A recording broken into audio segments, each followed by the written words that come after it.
Bismillahir Rahmanir Rahim. In the name of Allah, most gracious, most merciful. We're talking about the disaster of Ashura, the massacre of Ashura. This event and this epic is still alive, and it must be alive. All Imams have tried to keep it alive and to revive it by holding parties and sessions, mourning parties, crying, talking about this event, and weeping for Hussain alayhi salatu wassalam. Not only after his martyrdom, even before his martyrdom, all prophets were informed about this event, and all of them have wept for Hussain alayhi salam. But today we want to talk about the philosophy behind this emphasis on weeping for Hussain alayhi salam. Why in the traditions it is emphasized to have mourning meetings and sessions and to cry for Hussain, to weep, to the extent we are told that if a person shed tears for Hussain alayhi salam, he will go to paradise. What is the philosophy behind it? Here we have two opinions. These two opinions, we can say that they are very extremist about their opinions, and they have gone beyond the borders of fairness and of reality. The first opinion believes that all these traditions are exaggerations, and the source of these beliefs are exaggerators. Some people have exaggerated about Imam Hussain alayhi salam. How can we accept and believe that by weeping for Hussain, then you will go to paradise? This is not acceptable. This is one of the opinion about this issue. The second opinion, on the other side, also they have said that no, even weeping for Hussain will save us. Even if we are wrongdoers, if we are sinners, Imam Hussain has come and he has sacrificed for us. He has given his life for the sins of Ummah. He is the gate of salvation.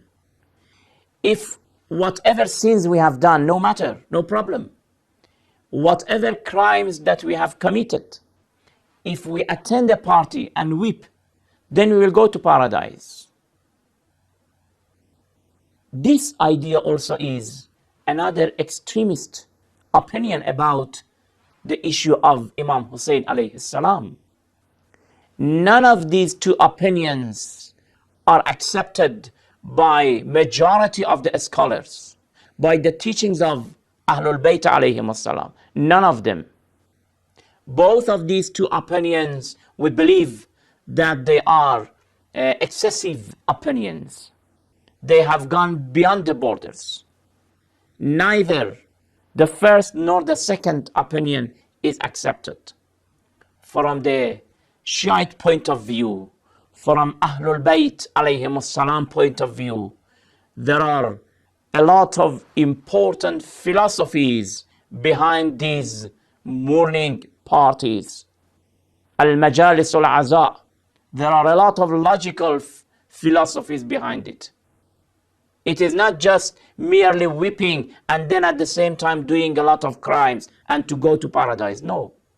This is a kind of similar to the belief of the Christians who say that Jesus Christ was crucified for the sins of Ummah, for the sins of his nation. He gave his life to save us. Then we are free. If we do any sin, then we can go to the church and to be forgiven. This type of belief, not only it is not accepted by Islam, but also it is very dangerous.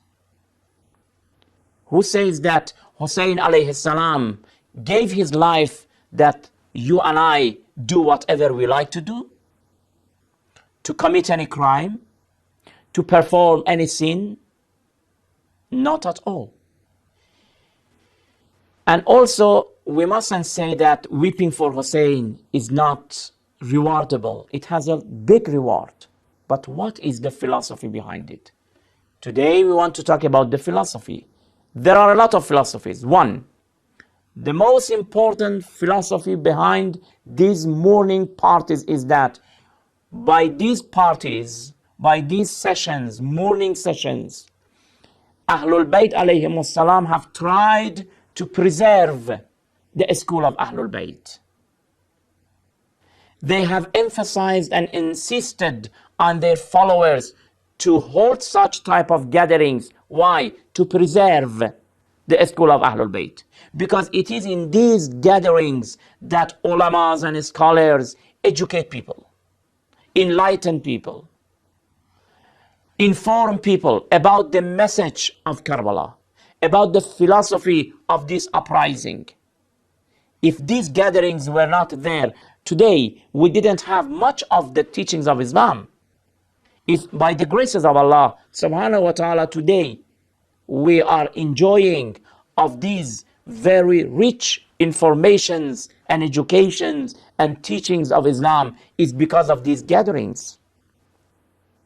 For example, when Muharram, this month, which the 10th of that month is the day of Ashura, when Muharram enters and comes, in this month, every night you will see all over the world, all over the parts in which the Shiite, the followers of Ahlul Bayt, and even other Muslims are living, they hold a lot of ceremonies and gatherings. What do they do in these gatherings? First of all, a clergyman, a scholar, goes on the pulpit. 1 hour he talks about the philosophies behind this uprising.